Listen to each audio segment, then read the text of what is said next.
bienvenidas y bienvenidos. Este es un espacio en el que vamos a conversar sobre el etiquetado de advertencia y los impuestos saludables que llegan a los territorios. Mi nombre es Milena Gualdrón, como les comentaba Luis Hernando, yo hago parte de FIAN Colombia, que es una organización defensora de derechos humanos que trabaja por el derecho a la alimentación y nutrición adecuadas, la soberanía alimentaria y los derechos conexos, y nos da mucho gusto estar haciendo este ejercicio de pedagogía de unas medidas que pues nos interesa mucho que lleguen a los territorios.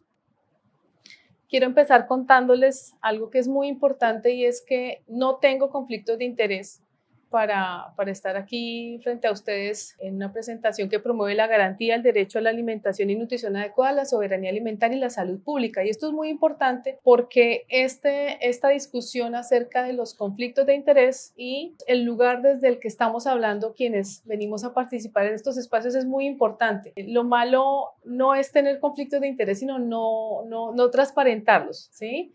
Entonces, eso es importante, que empecemos a naturalizar ese pedido a quienes nos hablan desde donde vengan a hablarnos de estas temáticas, que nos cuenten efectivamente qué relación tienen con diferentes sectores que pueden llegar a tener algún conflicto de interés con la temática que vamos a trabajar.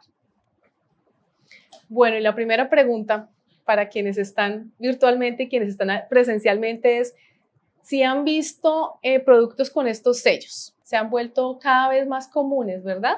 Esos sellos que estamos viendo hace parte de unas medidas saludables que están recomendadas nada más y nada menos que por las principales organizaciones que trabajan estos temas a nivel global, la Organización Mundial de la Salud y la Organización Panamericana de la Salud.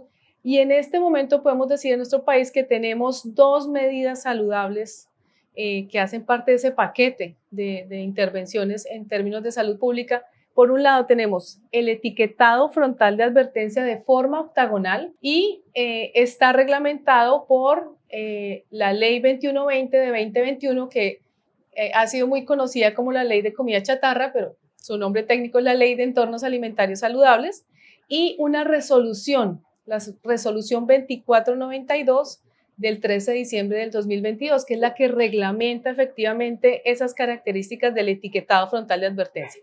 Y la otra medida saludable que hace parte de este paquete se trata de los impuestos saludables a las bebidas azucaradas y los productos comestibles ultraprocesados. Esa medida se logró incluir en un capítulo de impuestos saludables en la reforma tributaria que se aprobó en diciembre del año pasado. Como país, podemos decir en este momento que tenemos unos avances, unas medidas que se lograron obtener con unas características técnicas muy buenas que nos ponen a la delantera en un propósito que tienen fundamental, y es regular esa disponibilidad y consumo de los productos comestibles y bebibles ultraprocesados, que es la denominación técnica de la comida chatarra.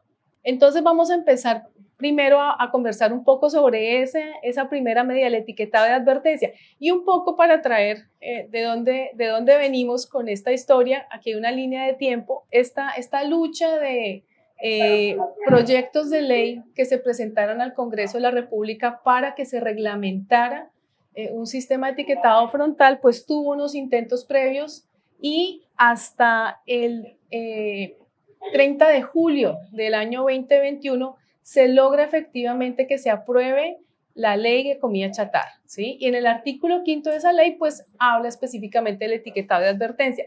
Y este es un logro muy importante del esfuerzo y de una suma de voluntades de la sociedad civil y la academia sin conflicto de interés. Este tipo de reglamentaciones tenía muchos enemigos en el Congreso de la República, ¿no? Especialmente los actores políticos que son financiados por las corporaciones de la industria de la comida chatarra, ¿sí? Entonces, pues es un logro tremendo haber tenido, digamos, ese marco grande de una ley de la República que aborda el tema y por primera vez dice: hay que regular esa disponibilidad tan grande que existe sin ningún control de ese tipo de productos. Bueno, vamos a empezar a regularla con un sistema etiquetado de advertencia. Resulta que en esa línea de tiempo surge, previo a la aprobación de la ley, una reglamentación que infortunadamente es una reglamentación fallida del etiquetado de advertencia, ¿sí? Es la resolución 810 de 2021, que es esa resolución que nos hablaba de unos círculos y unas características de un etiquetado que desde la sociedad civil siempre pusimos el énfasis en que era un sistema que carecía de la evidencia científica sin conflicto de interés. Y siempre le hicimos el llamado de atención al Ministerio de Salud del gobierno pasado de que un reglamento técnico precisamente debía basarse en la mejor evidencia científica. Y es solamente hasta diciembre del año pasado que se reversa esa decisión, gracias a una gran presión que hicimos, digamos, con diversas estrategias comunicativas de incidencia específica ante el ministerio, y se logra que exista una reglamentación que sí cumple con los criterios que necesita un sistema que realmente funcione. Esa es la resolución 2492, que modifica a la resolución 810 en el apartado del etiquetado frontal de advertencia, ¿sí? Y esa resolución 2492 empieza diciendo que va a dar 6 meses de ampliación del plazo para la entrada en vigencia en el país de un etiquetado de esas características. Y ahí es cuando cambia la forma, es una forma que ya es un octágono de fondo negro con unas palabras que anuncian un exceso de unos nutrientes críticos y cambian otras características que se las voy a contar más adelante. A partir de esa prórroga que nos da la resolución 2492, pues viene un periodo que se llama de transitoriedad. Y es que hay una situación muy particular con, digamos, los fabricantes y la industria de este tipo de productos, y es que algunos seguían aplicando la antigua resolución de etiquetado, que es la resolución 333. Algunos ya estaban implementando los círculos de la resolución 810 y bueno, ahora llega una modificación. Esa transitoriedad es un periodo de tiempo muy particular en el que vamos a estar prácticamente hasta el 15 de junio del 2024, con una situación en la que vamos a encontrar, por eso encontramos en los mercados y en los supermercados, paquetes que tienen círculos, paquetes que tienen octágonos de fondo negro y paquetes que no tienen ninguna de esas dos sistemas de etiquetado. Estamos hablando de más de 3 años, ¿sí? Y hay que decirlo infortunadamente con un periodo muerto en el sentido de esa reglamentación fallida del Ministerio de Salud. ¿Y por qué necesitamos con urgencia tener una adecuada implementación de esta medida, la etiqueta de advertencia?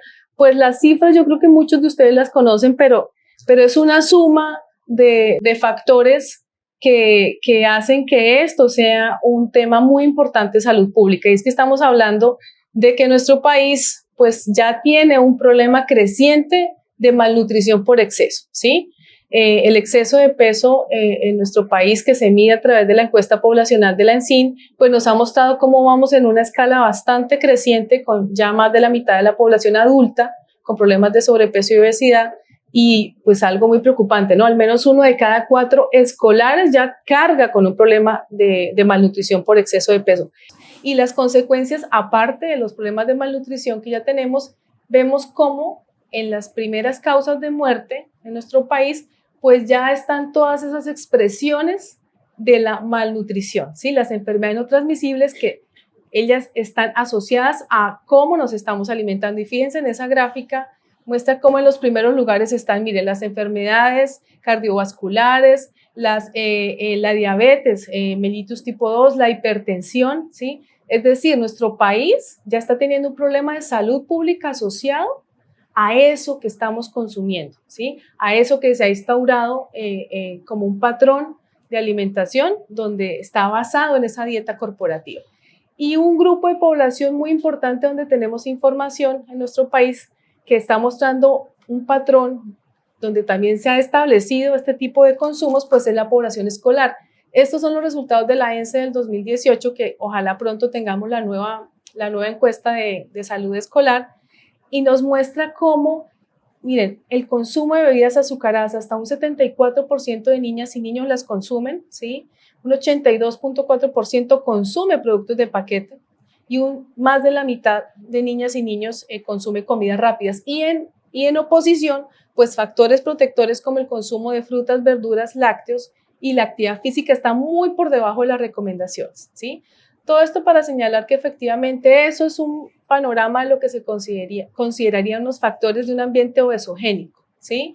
Que claro, una medida como el etiquetado de advertencia, incluso los impuestos saludables de los que vamos a hablar, no va a ser la solución, como también lo señalan quienes atacan este tipo de medidas. Es que esos sellos no van a ser el factor decisivo para cambiar los problemas que tenemos en alimentación, en nutrición. No, esa medida no le podemos pedir eso, pero es un paso en la dirección correcta porque precisamente es un paquete de medidas las que necesitamos para lograr que ese ambiente obesogénico empiece a ceder. Cuando nos encontramos frente al sello de exceso en azúcares, ¿sí? ¿Qué quiere decir? Quiere decir que la cantidad de azúcares agregados, el azúcar, la miel, el jarabe de maíz de alta fructosa, ¿sí? Todos esos que digamos, se elaboran industrialmente, esa cantidad de calorías que me aporta en términos de azúcares añadidos representa más del 10% de las calorías. Ese límite del 10% ya es excesivo, porque fíjense que nos está remitiendo a lo que eso representaría de la dieta en general, del consumo en general de cualquier persona. Ese 10% se relaciona también con la recomendación internacional que existe sobre la ingesta de azúcares, ¿sí? Que incluso la Organización Mundial de la Salud ha dicho que lo ideal es que ese consumo se baje incluso al 5%. Bueno, ¿y qué nos está anunciando ese sello? Que efectivamente ese producto que está ahí con una etiqueta de exceso de azúcares, pues ese consumo de ese tipo de productos me aumenta el riesgo de sobrepeso y obesidad, de diabetes tipo 2, enfermedades cardiovasculares, caries y diversos tipos de cáncer. Esa es la información que está puesta ahí de una manera tan sencilla y de fácil comprensión, ¿sí? Y digamos que eso es un poco la pedagogía que se necesita hacer sobre esta medida, porque las personas seguramente están identificando lo llamativo de los sellos, el riesgo que está puesto ahí, pero es muy importante empezar a hacer esa conexión con el tipo de padecimientos y el tipo, digamos, de riesgos que estoy asumiendo si consumo ese tipo de productos. El exceso en grasas saturadas, ¿qué me dice? Que la cantidad de calorías que aporta ese producto, ¿sí? En materia de grasas saturadas, está por encima del 10% de las calorías de ese producto en 100 gramos o en 100 mililitros, ¿sí? Y bueno, y esas grasas saturadas en esa cantidad excesiva, ¿qué me pueden ocasionar? Pueden empezar a elevar el nivel de colesterol en la sangre, ¿sí? Aumentar el riesgo también de padecer enfermedades cardiovasculares y fíjense, aumenta el riesgo de padecer accidentes cerebrovasculares. Es decir, estamos ante unos riesgos de enfermedades que son muy graves y que, como les mostraba antes, pues ya están entre las principales causas de muerte. El exceso de grasas trans, ¿sí? ¿Qué me está diciendo ese sello? Que la cantidad de calorías que aporta en materia de grasas trans ese producto supera el 1% del total de las calorías. Y es un riesgo que estoy asumiendo de padecer enfermedades cardiovasculares, derrames cerebrales y diabetes tipo 2, ¿sí? El exceso de sodio, ¿sí? Ese junto con el exceso de azúcar creo que son, digamos, dos de esos riesgos que más identificamos en general en la población. ¿Y qué nos está diciendo ese sello del exceso de sodio? Que la cantidad de miligramos de sodio que están presentes en ese producto es igual, ¿sí? O superior a las calorías que tiene el producto en 100 gramos o 100 mililitros. ¿Y por qué esa analogía con las calorías? Porque resulta que nuestros requerimientos de sodio tienen mucha similitud con nuestros requerimientos calóricos, ¿sí? Entonces, de entrada, si eso tiene más de las calorías que tiene el producto en sí, ya es un producto con un exceso de sodio. Pero aquí la norma también tiene un límite muy especial y es que si se dejaba la norma específicamente abierta a la cantidad de calorías, pues podíamos tener también productos hipercalóricos que efectivamente tuvieran unos aportes de sodio altísimos. Por eso se pone ese límite que está puesto ahí. Ese límite es de 300 miligramos en un producto que tenga 100 gramos y en una bebida es de 40 miligramos, ¿sí? Por 100 mililitros. Es decir, puede tener el sello por alguna de esas dos causales, porque en cuanto a sus calorías, está por encima de las calorías que aporta ese producto o porque superó esa barrera de los 300 miligramos para los sólidos y 40 miligramos para los líquidos, ¿sí? Y efectivamente, productos con exceso de sodio pues están directamente relacionados con el principal factor de riesgo de enfermedades no transmisibles, que es la presión arterial, la hipertensión, ¿sí? Con problemas de insuficiencia renal y como también un exceso en el consumo de sodio favorece la osteoporosis. Finalmente, un sello que es también un gran logro de todo ese trabajo de incidencia y de movilización en estos temas, y es haber logrado que nuestra norma en el país tenga incluido el sello de contiene edulcorantes. Y esto es supremamente importante porque si se fijan, en las últimas semanas ha estado en el ojo del huracán los edulcorantes, especialmente uno que es muy famoso, que es el aspartamo, ¿sí? Y es que desde hace años se viene identificando que el hecho de haber empezado a promover el uso de este tipo de aditivos como son los edulcorantes, con una imagen de saludables, con una imagen, digamos, de que favorecen la pérdida de peso, ¿sí? Ha mostrado a lo largo del tiempo una evidencia que ya empieza a ser muy contundente en materia de daño a la salud. Y es que como está puesto ahí, primero, el uso de edulcorantes no beneficia efectivamente a largo plazo la pérdida de peso, ¿sí? ¿Y por qué no se logra eso? Porque fíjense que el hecho de estar consumiendo productos que tienen un sabor dulce gracias a los edulcorantes, ¿sí? Hace que esa palatabilidad dulce pues no vaya disminuyendo, sino incluso vaya aumentando, ¿sí? Porque el poder de los edulcorantes, el poder que tienen de dar sabor dulce es muy alto, ¿sí? Entonces, finalmente una persona puede estar tomando la gaseosa con uno de estos endulzantes que no tiene calorías, pero el sabor dulce permanece y a lo largo del día hace otros consumos pues que necesita porque efectivamente su paladar está acostumbrado al sabor dulce, ¿sí? El uso de edulcorantes, el consumo de edulcorantes aumenta el riesgo de diabetes tipo 2, de enfermedades cardiovasculares y algo muy importante que se tuvo una evidencia bastante contundente el año pasado en la materia, y es que los edulcorantes afectan, ¿sí?, nuestra microbiota intestinal y hacen que se mantenga un estado permanente de inflamación. Y resulta que eso afecta, digamos, nuestras posibilidades de defendernos frente a muchas enfermedades, y es tal vez la evidencia que se ha encontrado con una relación más directa. Así que hablamos en materia de edulcorantes en el sentido de que no deberíamos estar consumiendo este tipo de productos, ¿sí? Digamos, un llamado desde el principio de precaución desde hace bastante tiempo a que no consumamos este tipo de productos, y especialmente en niñas, niños y en mujeres embarazadas son consumos que no deberían estarse dando. Y esto es muy preocupante porque cada vez vemos más productos para niños, ¿sí?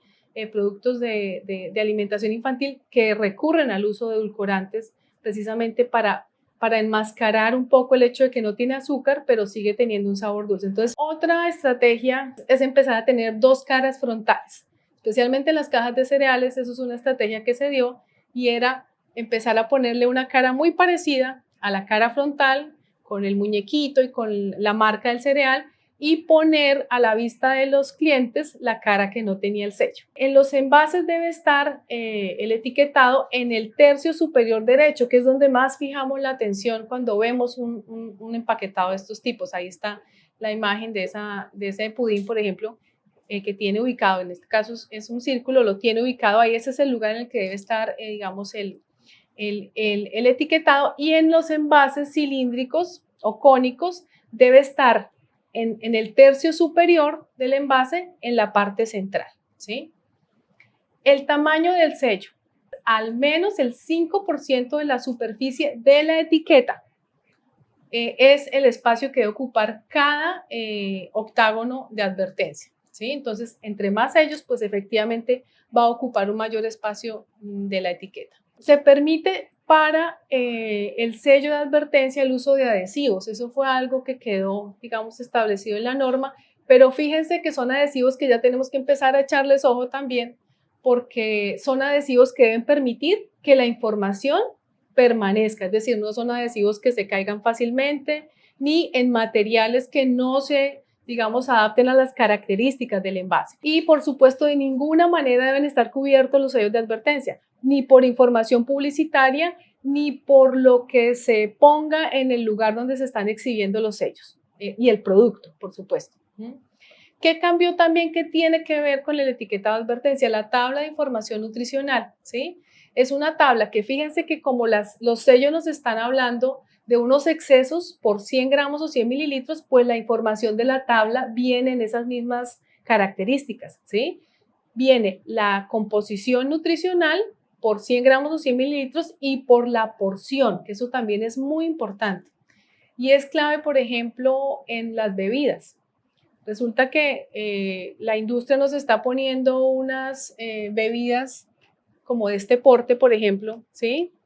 Y nos dice que eso, puesto así, es lo que debemos tal vez echarle en la lonchera al niño o la niña porque es energía nutritiva y ese tipo de cosas. Y resulta que esa no es la porción recomendada para la edad de un niño o una niña. Son muchas veces 2, 3 y hasta 3.5 veces la porción. Entonces, por eso la tabla de información nutricional es muy importante que la veamos, ¿sí?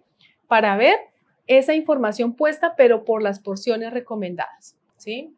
Algo muy importante que también se modificó en la resolución 2492 y es que cuando exista un sello o más sellos de advertencia, el fabricante no puede poner unas cosas, unas frases muy positivas que se llaman las declaraciones nutricionales y de salud. Yo creo que las conocemos la mayoría, ¿no? Hay unas muy famosas con vitaminas y minerales, buena fuente de calcio, ¿sí? Ese tipo de frases que son positivas no deben estar en un producto que tenga sellos, porque la información es contradictoria. Yo estoy tratando de valorar ese producto y resulta que primero tengo una advertencia, pero abajo está una frase que me dice que tiene unas cualidades positivas. Eso, según la evidencia, lo que hace es que yo valore positivamente el producto e incluso lo considere saludable. Y eso efectivamente no es lo que necesitamos ahorita, digamos, en términos de salud pública. Entonces, no deben tener ningún tipo de declaración nutricional ni declaraciones de salud. Pero no podemos dejar de lado que el horizonte hacia el cual tenemos que seguir apuntando es lograr regular ese ultraprocesamiento, ese conjunto de procesos que efectivamente terminan presentándonos unos productos que aparte de sus excesos tienen otra serie de riesgos para nuestra salud y para la salud del planeta y que están enmarcados en algo que se conoce como la dieta corporativa. Y aquí traigo esa imagen que ya es muy famosa de cómo esas 10 corporaciones que están puestas ahí son quienes están definiendo lo que comemos la gran mayoría de los seres humanos, ¿sí?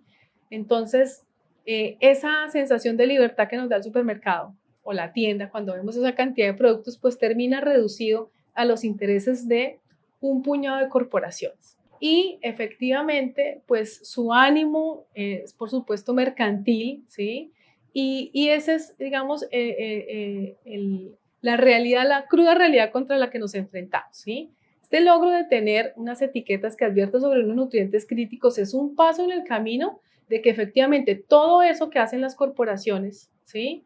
Para estimular de una manera casi compulsiva el consumo de este tipo de productos, pues es hacia donde debemos apuntar en la regulación.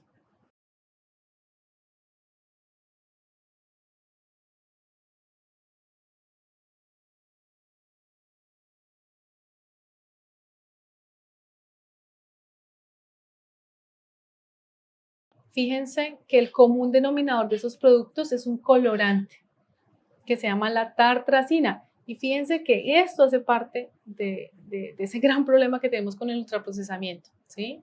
Es un colorante artificial derivado del alquitrán de hulla, ¿sí? Y es un colorante que ha empezado a identificarse en estudios que tiene afectaciones en la salud, especialmente el primer, digamos, llamado a atención fuerte con el uso de la tartrazina, que se usa masivamente porque es un colorante muy barato para usar. Para dar el color amarillo es más costoso usar, por ejemplo, los betacarotenos, que es un colorante natural, ¿sí? Resulta mucho más barato usar un producto sintético como este. Resulta que desde el 2017 una de las revistas más prestigiosas y de las comunidades científicas más prestigiosas, que es The Lancet, lanza una alerta y empieza a decir, se asocia el consumo de la tartrazina con el aumento de la hiperactividad en los niños. Y parece que el mecanismo es que se empiezan a quedar residuos de este colorante y empiezan a afectar, digamos, la normal función del sistema neurológico de los niños, ¿sí? Y esto hace que, fíjense, en 2018 la Academia Norteamericana de Pediatría incluyó los colorantes artificiales en un informe, Aditivos Alimentarios y Salud Infantil, y miren lo que hace, entre las 5 sustancias químicas que deben evitarse para niños, ¿sí? Y aquí en nuestro país, si ustedes se fijan, por eso está puesta la tartrazina destacada con una negrita en esos productos, porque hay una resolución desde el año 85 que dice que los fabricantes deben declarar la tartrazina, ¿sí? Cuando esté, por supuesto, presente en un producto. Pero fíjense cómo tenemos una reglamentación sobre un aditivo que por principio de precaución, ¿sí? Debería estarse evitando su consumo, especialmente en niños y niñas, pero es una medida absolutamente, digamos, sin la capacidad de tener mayor efecto, porque fíjense, nadie sabe qué es la tartrazina, ¿sí? Cuando uno le pide a alguna persona que le diga, ¿a qué te suena la tartrazina? Es muy curioso porque suena a una vitamina, ¿sí? Como la riboflavina, como todas, digamos, esas expresiones de INA que están muy asociadas, ¿sí?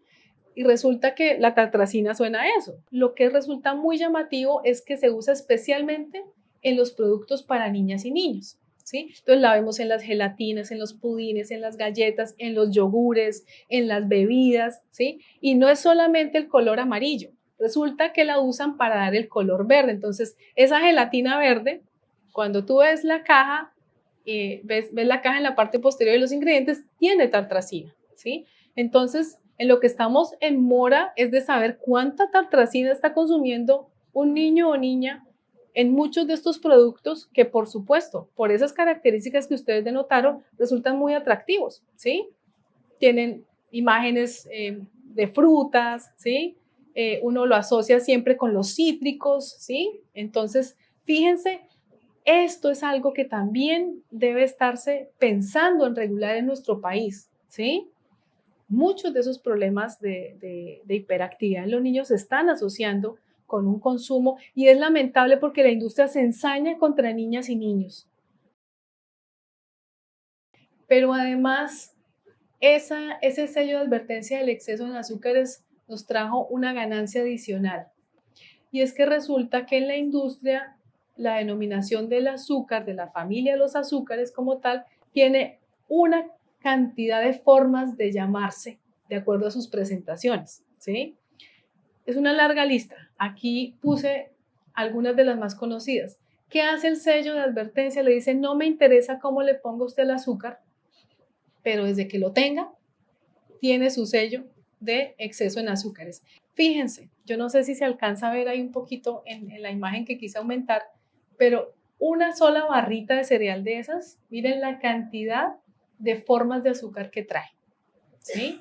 En el pasado, tal vez una persona con el conocimiento, digamos, promedio que tenemos sobre el azúcar, habría leído y habría dicho, bueno, tiene azúcar, pero todas esas otras formas, miren, el jarabe de maíz de alta fructosa, la glucosa, azúcar refinado, sacarosa, dextrosa, las maltodextrinas, sucrosa, fructosa, melaza, caramelo, el almidón de maíz modificado, isoglucosa, almíbar de maíz de alta fructosa. Y estas son algunas, porque la lista de las formas supera los 50 formas en las que se puede llamar el azúcar en sus presentaciones. Entonces, miren, este es un sello que recoge todo ese universo que usa la industria en su formulación y le dice, todo eso suma y tenga su sello de exceso en azúcares. Y eso es muy importante, ¿sí?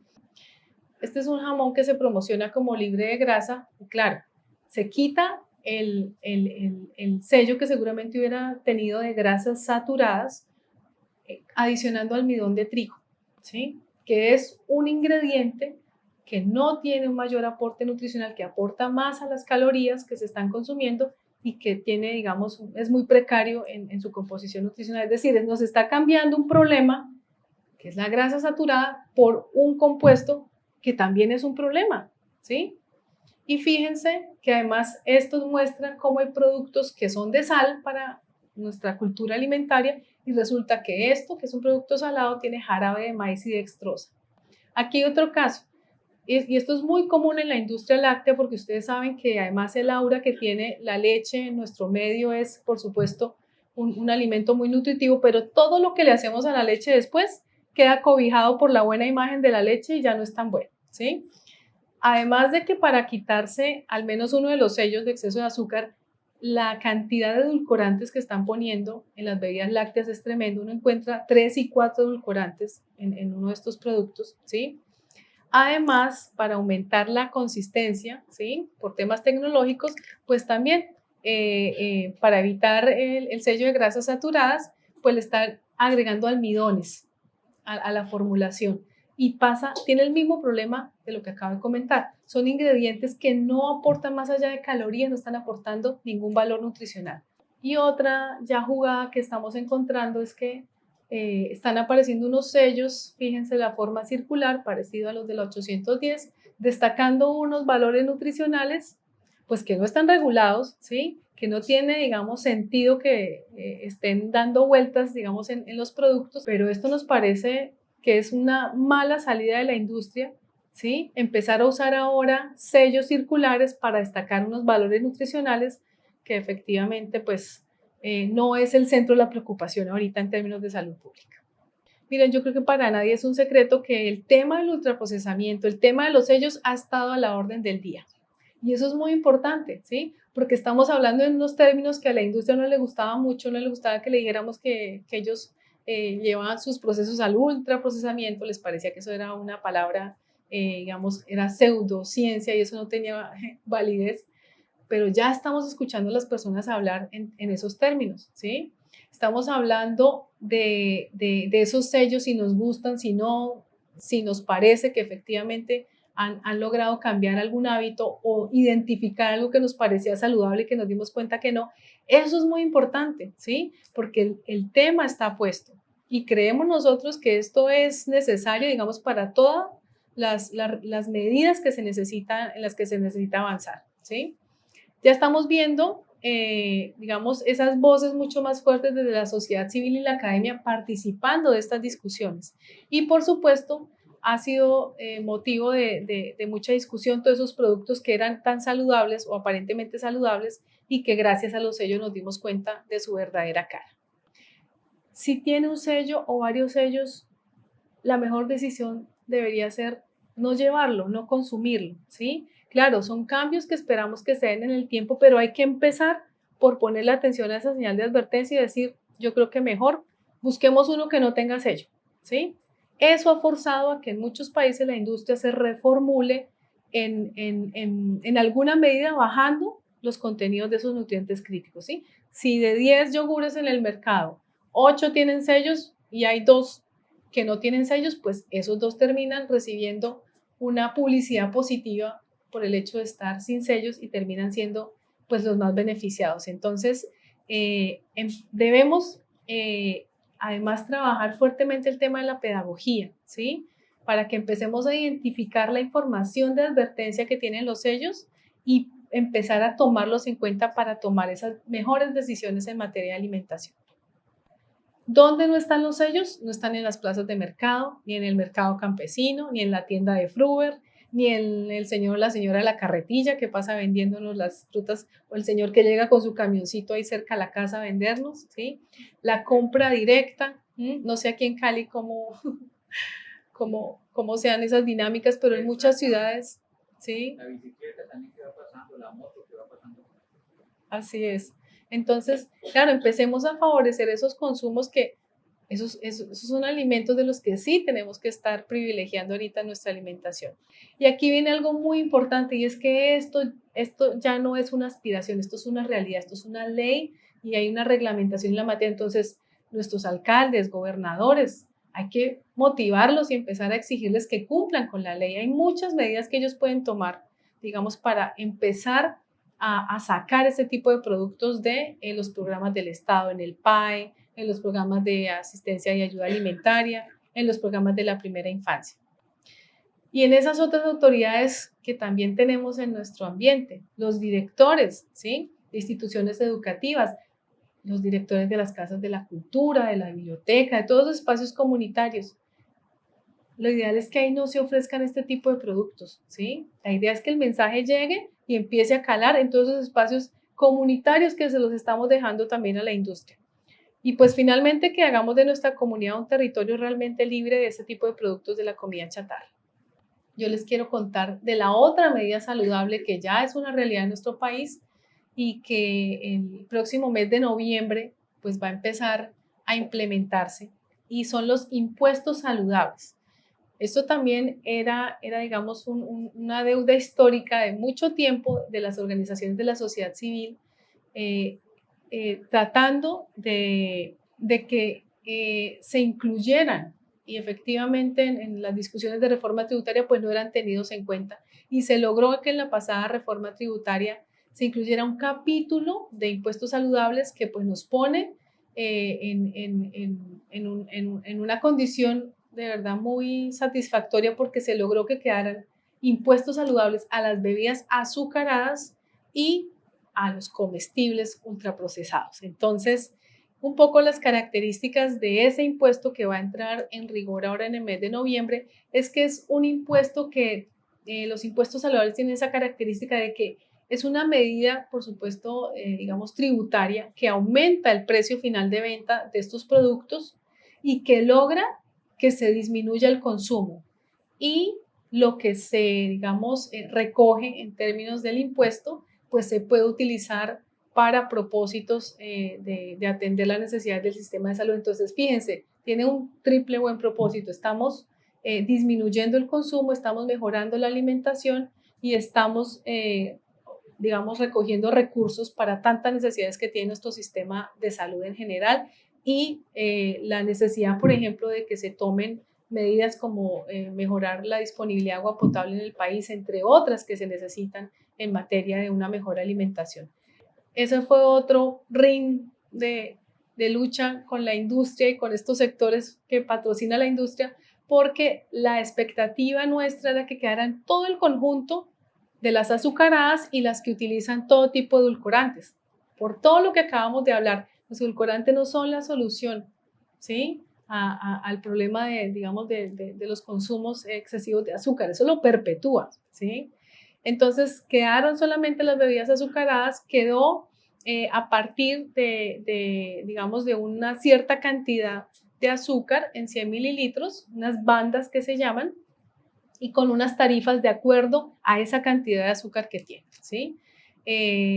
Ahí, digamos que un poco la expectativa es que, claro, hay sectores de la industria que se acomodan justo para que quede por debajo de donde empieza la primera banda y no tenga el impuesto, ¿sí?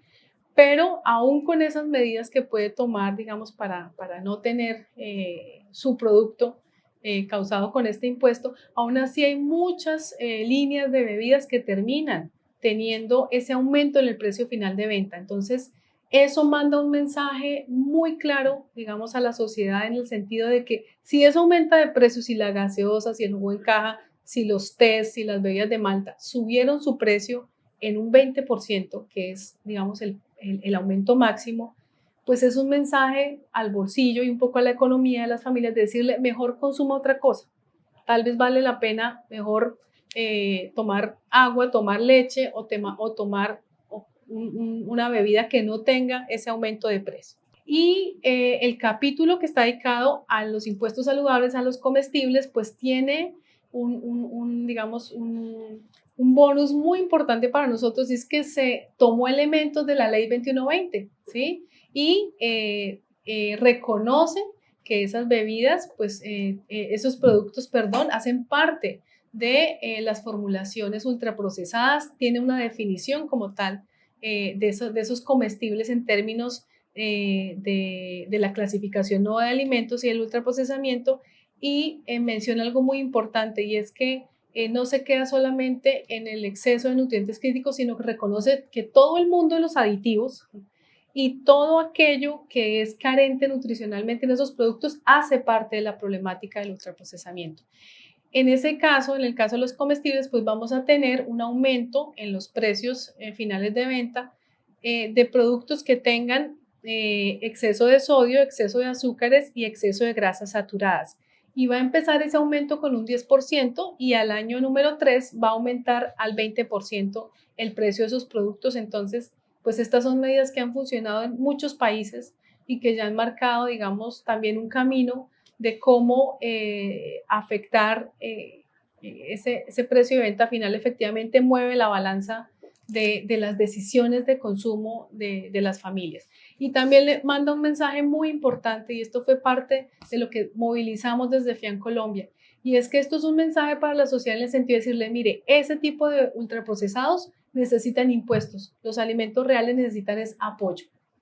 Y aquí están, para finalizar la conversa con ustedes, puestas dos alimentos, bueno, un alimento y un alimento que termina siendo un ingrediente ultraprocesado que nos muestran cómo es de dispar la situación en nuestro país y cómo necesitamos efectivamente que la carga impositiva esté sobre el ultraprocesamiento. Ahí está por un lado la economía campesina de la panela. La panela es un alimento, es como nutricionista, yo lo digo, es la única forma de endulzar que yo recomiendo y de una manera moderada, por supuesto, porque es un alimento que conserva muchas propiedades nutricionales, ¿sí? Y hace parte de nuestra cultura alimentaria. Y fíjense cómo la economía de la panela, por un lado, es una economía que beneficia a muchas familias campesinas, ¿sí? Son familias de pequeñas extensiones de tierra, ¿sí? Y son familias que generalmente esa es una dinámica muy comunitaria, ¿sí? Por ejemplo, la economía de la panela es una economía de pequeños productores que se unen porque hay alguien que tiene un trapiche y es el que hace todo el tema del procesamiento de la panela y es un alimento que se queda en el país. El consumo de la panela es, no recuerdo exactamente la cifra, pero está por encima del 90%, el consumo es interno. Entonces estamos igualmente beneficiando nuestra alimentación y nuestra economía campesina. Y miren en oposición como la agroindustria del azúcar, ¿sí? Esa caña que se utiliza para la industria azucarera, pues es un monocultivo. Y esas imágenes que tenemos en este departamento tan lindo que nos demuestran cómo efectivamente se logra cambiar toda la geografía y el paisaje de estas tierras con un monocultivo que favorece a unos pocos, ¿sí? Y que es una industria que además está concentrada en muy pocas manos, ¿no? Tanto en la producción del azúcar como en todo el proceso industrial que después se realiza con este ingrediente, que junto con el aceite de palma son los principales ingredientes de los productos ultraprocesados. Entonces, pues en un país que tiene esas diferencias y esas desigualdades tan importantes, un mensaje que se envía poniendo un impuesto saludable a ese tipo de productos, pues es un mensaje que se entiende perfectamente, ¿sí? Y ahora el mensaje que necesitamos es el de apoyo a nuestros alimentos reales y a la producción de alimentos y a la economía campesina. Bueno, yo dejo hasta acá.